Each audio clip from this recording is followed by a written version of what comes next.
Okay, so the recording has started. All right, folks, and I hope you enjoy your first session with Urja Gandhi on the combat business email compromise using Microsoft Defender for Office 365.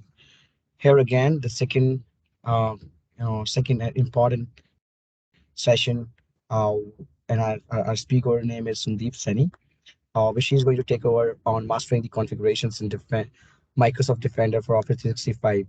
Just to just to introduce her a little bit, I would say she's working as senior product manager on Microsoft Defender for Office 365 product team, and with highly focusing on the protecting Office 365 customers from security threats from outside and within the organization.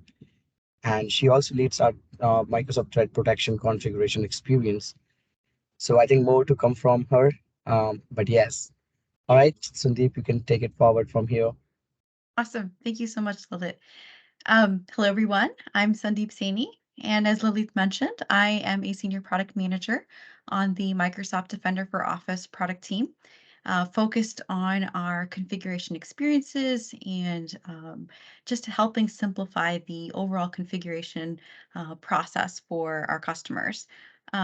Today, I'm going to cover the journey that we've been on to simplify configuration of threat protection capabilities in Office 365 as we make it even easier to enable best-in-class protections for our customers. I'm also going to share some tools and features that are available today for our customers to improve their security posture. So, a quick look at the agenda for the session today. I will be highlighting our recommended um, recommendations when it comes to how to maintain a secure posture with Defender for Office 365. We'll talk about preset security policies, config analyzer, and override alerts. We'll also discuss how we're driving to secure by default and the related features we have in that space around advanced delivery and built-in protection. At the end, we'll also have some time for questions. So, as we hold questions to the end, but feel free to drop them into the chat so we don't lose track of any of the key ones that you want to ask.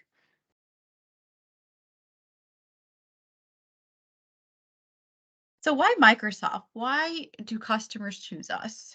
We continue to be best in breed and a leader in email security. This includes the threat prevention and detection capabilities, as well as our security operation tools for investigation, hunting, and remediation. Last year, Forrester named Microsoft as a leader in enterprise email security wave. And then from an economic standpoint, research has shown customers who move from other leading competitors to Defender for Office 365 experience 95%, a whopping 95% improvement in malicious link blocking, 92% reduction in investigation time, and we see a reduction in risk of breach of almost 30%. And we also hear this from customers so they continue to tell us how Microsoft Defender for Office 365 has saved them time, improved their protection, and it's helped just making securing their environment simple. And one example to note is UiPath. UiPath is a robotic process automation software provider that specializes in helping their customers maximize value. Not only did they find Defender for Office 365 to be easy to configure and requiring minimal intervention, but they also really value the way Microsoft security products share signals across our product suite and develop shared context. Another example we have is the St. Luke's University Health Network, which maintains 13 hospitals and over 600 offices. They moved from a competitor to Defender for Office 365 and loved the increase in visibility across their environment, actionable insights, and continuous improvement that they see. So configuration is key. As a product, we are committed to providing the best email protection. That requires us to continue to focus on improving the effectiveness of our solution in both Exchange Online Protection and Defender for Office 365. As a result, we have a deeply customizable protection stack, allowing customers to meet endless lists of requirements for their organizations. The issue here is, though, as we add these configurations, the security controls and settings require regular review and upkeep and modifications by security teams. And without that continued focus, there is a risk of creating an overall reduced state of protection. And we have seen examples of that with many of our customers in the past. We had an organization in Europe that had several domains that were allowed to bypass our filters. We had a firm in India that had several URLs that were bypassing our detonations on a weekly basis. And then we had an enterprise in Asia with over 50,000 known phishing URLs configured to bypass our filters. So in each of these cases, inadvertently, they may have created these holes or gaps in protection, but the result was an increase in phishing campaigns making their way to end users. And this is just a few of the examples that we've seen, as a widespread problem. Custom policies and configurations that were put in the place for the best of intentions, but really weren't considered something immediate or long-term impact of creating them and then keeping them in place inadvertently, permanently, potentially. Across Office 365, we estimate 20% of phishing mails are delivered to user mailboxes as a result of poorly configured and many times legacy policies that haven't been revisited in a long time. So it was clear to us that we needed to help customers through this, and it wasn't sufficient that we educate customers of the problem. We had to actively help them by getting customers to a secure state. And so this started a series of efforts over the past several years that have resulted in capabilities and tools and changes in product. So the challenge in maintaining secure posture is that it requires regular tuning. So just as technology has evolved over time, so have attackers. Over time, we've seen email-based attacks increase exponentially, both in volume and capacity. While in the past, the focus of attacks were things like malware or spam, now what we're seeing is phishing evolved to become more of the entry point for more sophisticated attacks, such as the business email compromise that Urja hit in the previous section. And then the threat landscape continues to evolve. So as the landscape continues to evolve, so do our protections. As a result, we're continuing to introduce new security control capabilities and improve on existing. But then that also requires frequent evaluation of settings and ensuring customers have the latest set of protections enabled.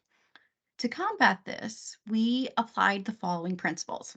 One, give customers the awareness and tools to get to secure.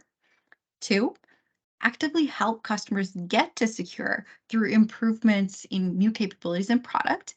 And then once we get them to secure, we want them to stay secure. So the third one is helping customers with the right tools and guardrails to stay in a secure state. So one of those such tools is preset security policies. In order to help customers understand the impact of misconfigurations, we really needed to do something fundamental. We have to establish what the ideal configuration looked like. So a couple of years ago, we released preset security policies for Exchange Online Protection and Defender for Office 365. These policies provide a simplified method to apply all of our recommended spam, malware, phishing, safe links, and safe attachment policies to users across your organization and stay current over time. Um, since different organizations have different security needs, we also release these two secure presets in two variations. One is the standard preset protection, and the other is strict preset protection.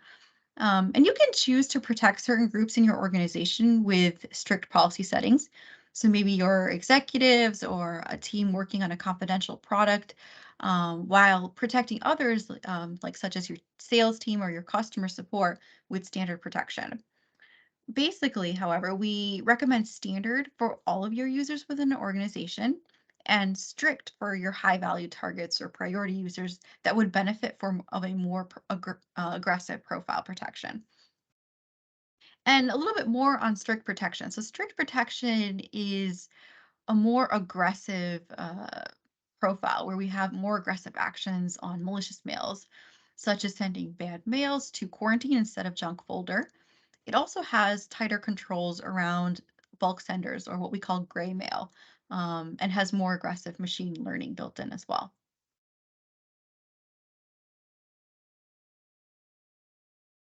So we made it simple to apply preset security policies to your organization by scoping to specific recipient groups and domains. And then recently, we added the ability to scope presets to your entire organization. So that means as your organization adds new domains, new users will be automatically protected by the standard configuration if you select the apply to all org. You can also specify certain user groups or domains that you would like to exclude. So that's an option as well. And presets really they remove the need to configure each and every security control for all the categories, including spam, phish, malware, links, and attachments. Presets are not modifiable.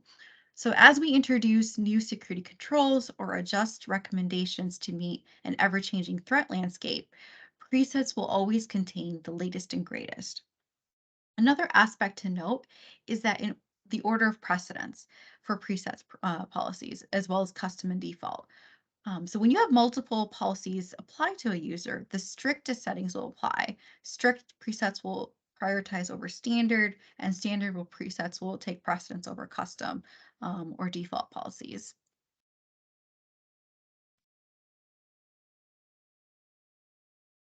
So, in order to protect customers against impersonation attacks and provide stronger anti-phishing posture, preset security policies, both the standard and strict, now provide a way to configure a list of targeted custom user and domains to protect in impersonation.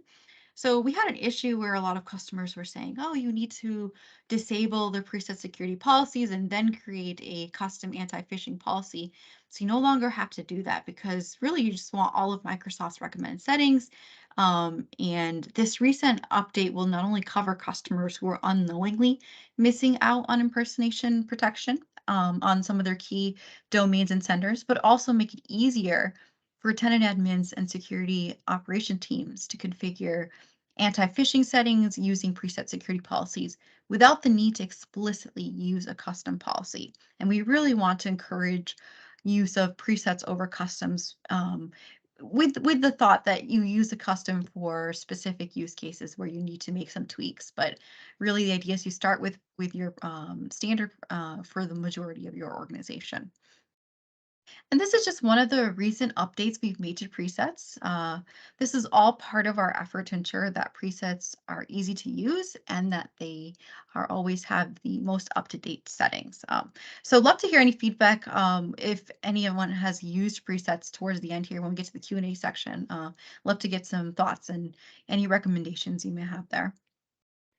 And the last thing I wanted to point out for presets is that all of the security controls and settings that are part of the standard and strict preset profiles can be found on our Microsoft public documentation pages. Here you can understand which security setting is included in the presets, what is the specific setting for standard versus strict versus default, and you can also learn a little bit more about each security control. So another valuable tool is Configuration Analyzer. So Configuration Analyzer provides a central location to find and fix security policies where the settings are below the standard protection or the strict protection profile settings that we've defined for presets. With Config Analyzer, admins can view recommendations and update policies in one single location and can even see configuration drift over time. This is really an excellent tool to help customers identify misconfigurations, config gaps, and then also to compare their custom policies against our recommended standard and strict recommendations in a summarized view. And we've seen incredible adoption of the Configure Analyzer, as well as since we've launched the capability about 2 years ago. With just a few clicks, policies can be updated to meet recommended settings. And as a result, it's really never been easier to help keep email security configurations up to date. Config Analyzer will display a list of recommendations. It'll show the affected policy, the setting, and the current config setting. And then the admin can select the row in the list and they can apply a recommendation. Another valuable aspect of Configuration Analyzer is the Configuration Drift Analysis and History tab. So this tab shows you how your configuration has changed over time. It also shows you how these changes compare to the standard and strict preset settings. Specifically, the column on the far right shows you the configuration drift and has increased or decreased security compared to the recommended standard or strict presets. And then the next column over is the configuration change. It'll show you the old values and the new values of the settings, and you can also see the policy name and the type of policy setting and who and when the policy was last modified.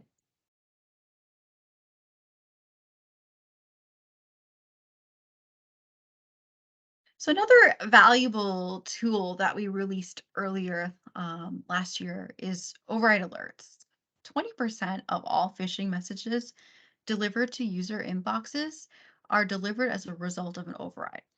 Overrides are, also known as a tenant level or user level configuration that instructs Office 365 to deliver mail even when the system has determined the mail is suspicious and contains malicious content. Admins will be alerted with these override alerts if a message with high confidence phish or malware verdict is delivered to the mailbox due to a policy or configuration override rule. It also helps you identify which override that you have in place or policy configuration is at the root cause and should be remediated. I would say we have two key override alerts to note. Basically, they're around triggering around when we have high confidence phish or malware that's delivered due to IP allows or transport rule overrides. And all of these scenarios could result in inadvertently delivering high confidence phish to the end user. And having an alert is just another tool we provide the SecOps teams to give them that understanding of where there may be some gaps in protection.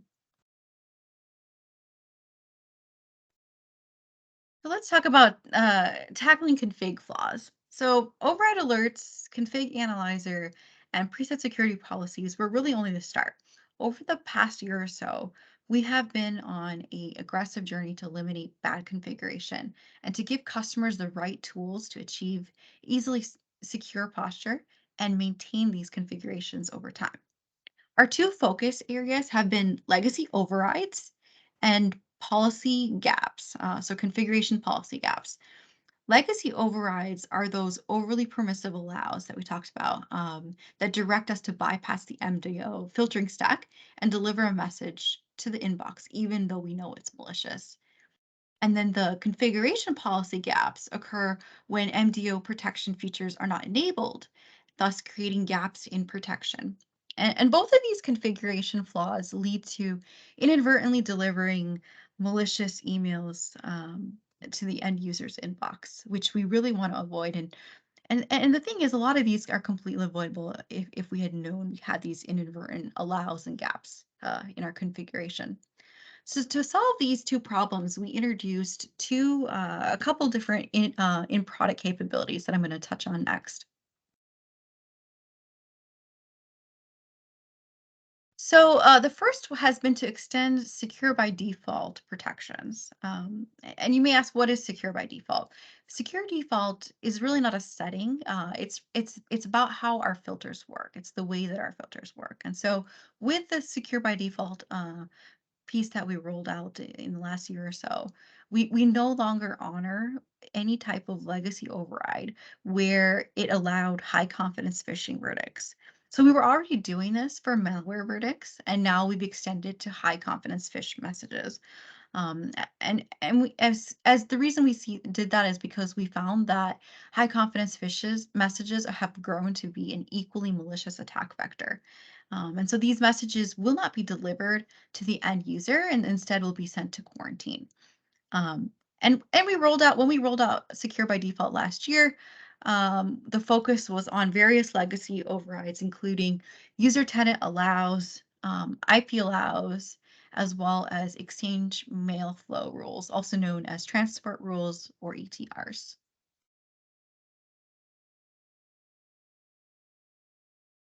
So why do admins need overrides? With secure by default applied to legacy overrides, we do still recognize that there are legitimate use cases that require delivery of high confidence phish messages.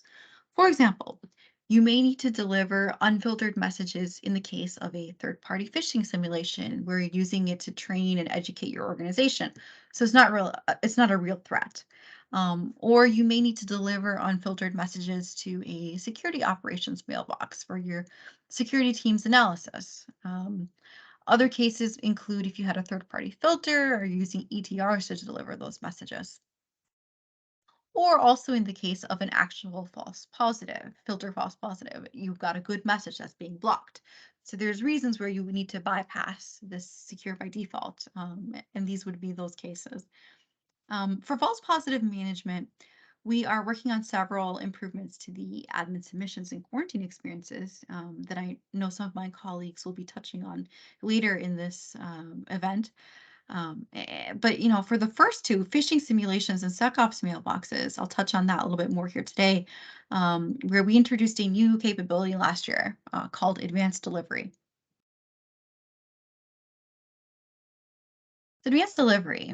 So with advanced delivery, you can configure the delivery for third-party phishing simulations and to SecOps mailboxes. So in these situations, the delivery of those messages does not represent a real threat. You could be conducting a third-party phishing simulation campaign on your organization, or you want to set up a security operations mailbox with unfiltered message delivery as a honeypot or for analysis by your SecOps team. And the way that advanced delivery works, so the admin will configure their third-party fish sim or their SecOps mailbox via the policy. Once configured, we have automatic system handling for the scenario in place. That means a lot of the pre-breach and post-breach remediation that we usually do for a real threat will not be triggered.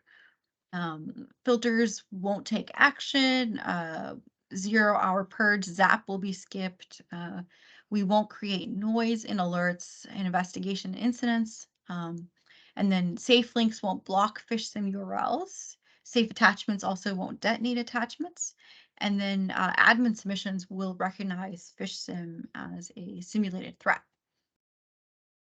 In addition to all of this end-to-end handling, we also are clearly marking these messages as due to a SecOps mailbox or a fish sim override in our post-breach admin experiences.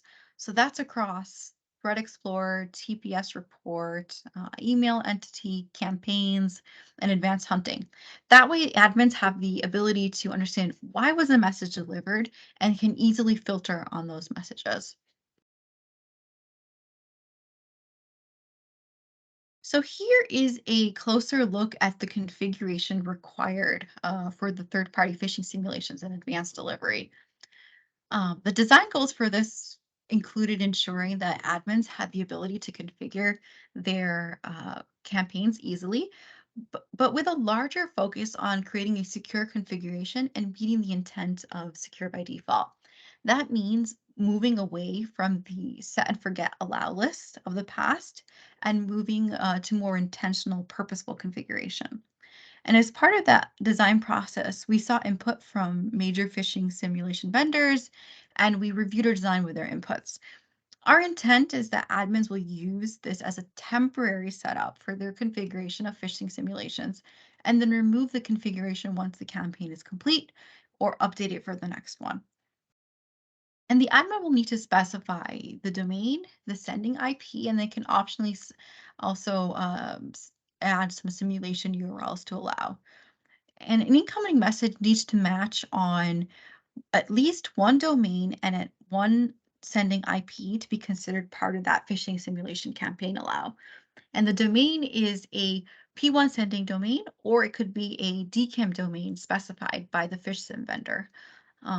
We added the support for the DKIM domain last year to simplify this configuration further. So in the case you may have hundreds of domains that you're using for a phishing simulation campaign, your fish sim vendor could just sign all of those domains with one or two DKIM domains, and that could just be entered as part of this configuration. Um, and also just to note, admins should specify the URLs that we should not block or detonate as part of this configuration when they set up this policy. And so that's for the fish sim piece of advanced delivery. And so the configuration for the SecOps mailbox override in advanced delivery is pretty straightforward. You just have to select an existing Exchange mailbox that you want to designate as a SecOps mailbox and save it. You can add multiple mailboxes. You can add and remove as desired. And then messages to the configured mailbox will bypass the filters with the exception of malware. Given the current threat landscape, we didn't allow for the bypassing of malware at this time. It is something that we'll consider potentially for future enhancements for the SecOps mailbox. But at this time, it does not allow for bypass of malware. And then messages delivered to the SecOps mailbox are clearly labeled across our post-breach admin experiences, such as Threat Explorer, reporting, email entity, and so on. All right. And the last feature I wanted to cover is a capability that released this summer, MDO built-in protection. MDO built-in protection is about solving that configuration gap that I mentioned earlier. So this is helping unaware customers fully utilize the security protections that are available to them and provide a base level of protection for the entire organization. So there may be situations where um, customers have your security admin has covered some of the organization, but there are some gaps for some users, or they just might have never visited the security portal and not set up any of uh, the policies. So we needed something that was just on by default. And so that's why it's been implemented as a third preset security policy that requires no admin action and will be turned on by default for all new and existing MDO customers. And this creates a base level of safe links and safe attachment protections by default. So that's your delivery time, file, and URL detonation, but also with the goal of keeping it low impact to end users. This serves as a good default, but we still do recommend the more aggressive safe links and safe attachment protection that's available with the standard and strict presets. And then a note from order of precedence of policies, this policy has the lowest priority. So if your organization is already set up with like the standard, strict, or custom policies, there's no impact to those customers. This is really about helping customers who are unaware or don't have the safe link, safe attachment policies configured already, or as your organization adds new domains, automatically protecting them.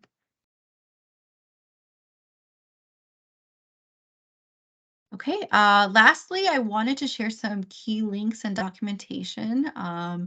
I would recommend checking out our Mastering Configuration blog series if you haven't done so already. And then we've also added one recently on improvements to presets with the configurable impersonation protection, as well as the ability to apply presets to your entire tenant.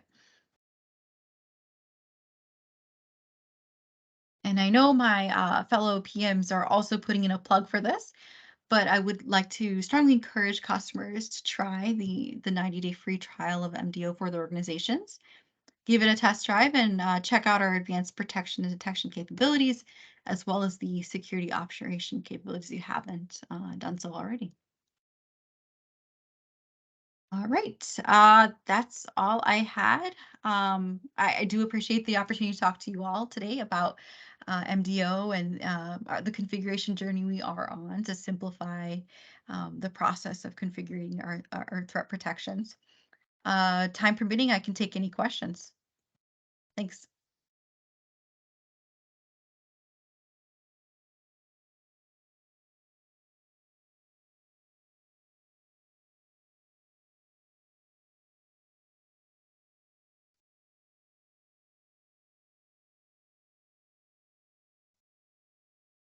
Do we have any questions from the audience? I'd love to hear about challenges with configuration or any suggestions you may have or any questions, from some of the content that I shared today.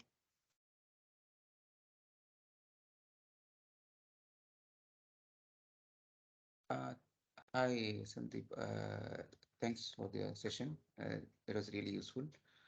So, are you able to hear me, Sandeep? Yes. Yeah.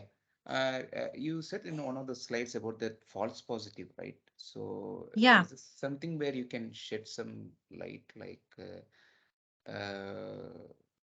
because we have some anti-spam policies already in place. Because of that, it's sometimes gives legitimate emails as false positive. So we have to submit the samples and wait for too many number of days to get it fixed.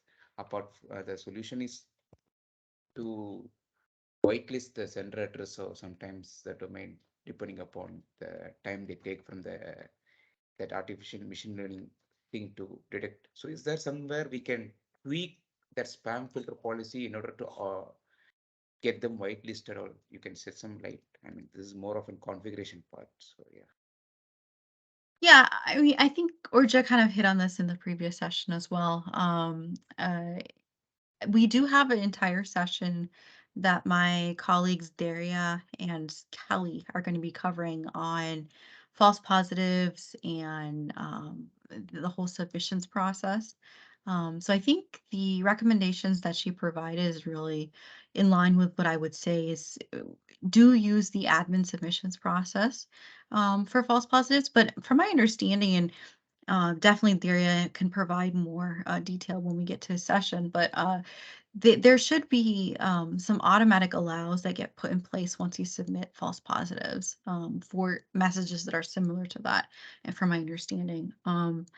And you can use the allow lists that are available as a stopgap solution uh, for the meantime. But I mean, I don't have any additional, unfortunately, things that I think we should some maybe we can get some additional context from the area session for false positives. But right now, the guidance is use admin submissions, and if you're not getting what you the responses out there, and we definitely have feedback along those lines. I know the team is working on how we improve that process and make it more intuitive. So definitely know that there is some work to be done there to improve that experience. And in the meantime, you can work through support as well to get more, um, I would say, focused, uh, and potentially they can help you kind of identify other situations where you may run into false positives and help you tweak your configuration. And they can look at your samples as well. Yeah, thanks, Sandeep. Appreciate your help. Yeah, no problem. Thanks. I mean, unfortunately, I cannot give you a little bit more there. Yeah, no problem. I think that's fine. Yeah. And Mohammed, have you used just since you're actively participating, I appreciate that. Have you used any of these features that I covered today, with your organization? Yeah, I think we are. We speak. I think the my IT head is more eager on the Microsoft 365 Defender kind of thing. So they all started off with. So this was highlighted actually, like recently 2 or 3 months back. This Microsoft 365, we started doing this anti-spam policies and other things into this. We don't have any external third-party product, so we are completely relying on Microsoft online Nice. product. So when this, because I have worked on multiple other external products as well, but this one on recent 6 months back, I mean, there was very severe of this machine learning got caught. I don't know how many of them have already submitted them, or if this is the only is this my organization who is having going through the same thing, or if it is other admins who are also going through. There are a lot of other, not just single domain, but in a day 3 or 4 domains come and saying the end users, they get frustrated saying legitimate emails are getting quarantined. On the top of it, what is happening is like they sometimes they have the capability to release the quarantine email, right? So Mhm. certain emails, they even get stuck and wait for our admins to review and then approve. That is where they get pissed off. Yeah, So that's fair that's like, feedback. yeah, that's a quite a challenging thing, because like I'm not sure if there are options or configurations to tweak to bypass even those things, like they Yes, don't need there. to come to the admins, rather than let the end users even those emails they get them a self review and then approve and then get them. So there is a delay here because of this manpower and resourcing. If you need a separate admin to review all those quarantine and then get it, in most cases we say, see, it's sometimes like we are not able to understand why it is getting, because it says general filter, and because of this spam filter policy which is in priority, that is what it is highlighted. So apart from whitelisting, and sometimes when we submit this, you have an option to even allow similar kind of pattern kind of things to for 30 days to get them Right. allow similar, right? So Yes, I don't know how effective it is working, because even if I do it, you will have to wait for another day, same thing gets happen. So then again I have to rely on that Microsoft ticketing kind of thing. So I yeah, see. so that is a challenge kind of thing. So I will wait for differentiation, or probably uh, yeah, I will look out for that. Thanks, Sandeep. Yeah, Really appreciate your help. yeah, yeah. Two thoughts. How have you got the necessary help through the support side They to? actually, one single ticket we admitted, I mean, submitted too many of their domains, like like 10 domains. We every day came Mm, back to the Microsoft ticket with the same ticket. So even those people, they said, again, we don't need a single ticket with different domain. They still came back saying that you submit the samples. So yeah, it did fix, but they came back